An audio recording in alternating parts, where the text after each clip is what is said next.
মনে হচ্ছে মেয়েকেও স্কুলে ভর্তি করেছি আর তার সাথে সাথে আমিও ভর্তি হয়ে গেছি। কেন এই কথাটা বললাম দেখেন, মেয়ের সাথে সাথে আমিও বসে আছি, মানে আমিও ক্লাস করছি। আর ক্লাসে আসলে বসে বসে একটু বোর ফিল হচ্ছিল, তাই একটু ভিডিও করলাম। ওর ক্লাসরুমটা শিফট করেছে অন্য একটা রুমে, তো এর জন্য আমি ভাবলাম এই রুমটার একটু ভিডিও আপনাদের সাথে শেয়ার করি।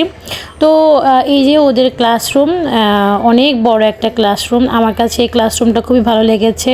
প্রত্যেকটা দেয়ালে এরকম আর্ট করা ছিল। আর মেয়ের সাথে সাথে আসলে আমার বসে থাকতে হয়। ও এখন এটা বুঝতে পারছে না যে ওর একা একা বসতে হবে। অন্য বাচ্চারা দেখছে যে অন্য বাচ্চারা একা একা বসছে, তারপরও আসলে ও কিছুতেই মানছে না। এই ফাঁকে এই যে আরও একটা বাচ্চা, ও চাচ্ছে ওর বাবাকে নিয়ে বসতে। মানে এটা কি হয় বলেন?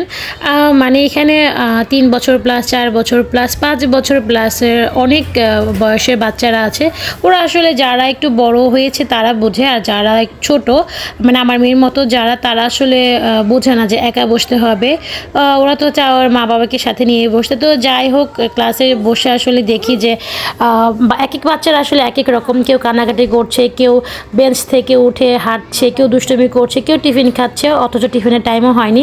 তো দেখি আসলে টিচাররা খুব কষ্ট করে আসলে ম্যানেজ করে। তো আমি কিছু ক্লিপ আপনাদের সাথে শেয়ার করব। এখানে কি মানে ম্যাডাম হয়তো একটু মানে বাচ্চাদেরকে আদরও করছে, আবার একটু রাগও দেখাচ্ছে, না হলে আসলে হয় না। তো আপনারা এই ভিডিওটা দেখে আসলে কেউ তেমন কিছু মনে করবে না, জাস্ট আমি এমনি শেয়ার করলাম আপনাদের সাথে যে আমার মেয়ের ক্লাসের দিনগুলো আসলে কেমন যায়, আর আমি আমার মেয়ের সাথে কি করি মানে ক্লাসের মধ্যে। আর আমি আমার মেয়ের একা বসার অভ্যাসটা কিভাবে করব, আপনারা প্লিজ আমাকে কেউ একটু কমেন্ট করে আমাকে একটু হেল্প করবেন যে আপনাদের বাচ্চাকে একা বসার অভ্যাসটা কীভাবে করেছেন। কারণ 20 তারিখ থেকে ওর পরীক্ষা শুরু হয়ে যায়, তাই আমি আসলে টেনশন করছিলাম যে কিভাবে আসলে কি করব। তো যাই হোক, আপনারা যদি কেউ জেনে থাকেন আমাকে অবশ্যই জানাবেন। আর এই যে দেখেন, এই যে এক এক মানে বাচ্চারা আসলে কান্না করছে। তো যাই হোক, ভিডিওটা কেমন হয়েছে অবশ্যই আমাকে কমেন্ট করে জানাবেন। আর এই বাচ্চাটা কিন্তু ক্লাস করতে পারেনি, কান্না করতে করতে সে চলেই গেছে। আর এই বাচ্চাটার কথা কি বলবো, ও মাশাআল্লাহ অনেক কিউট। ওর নাম হচ্ছে ওমর।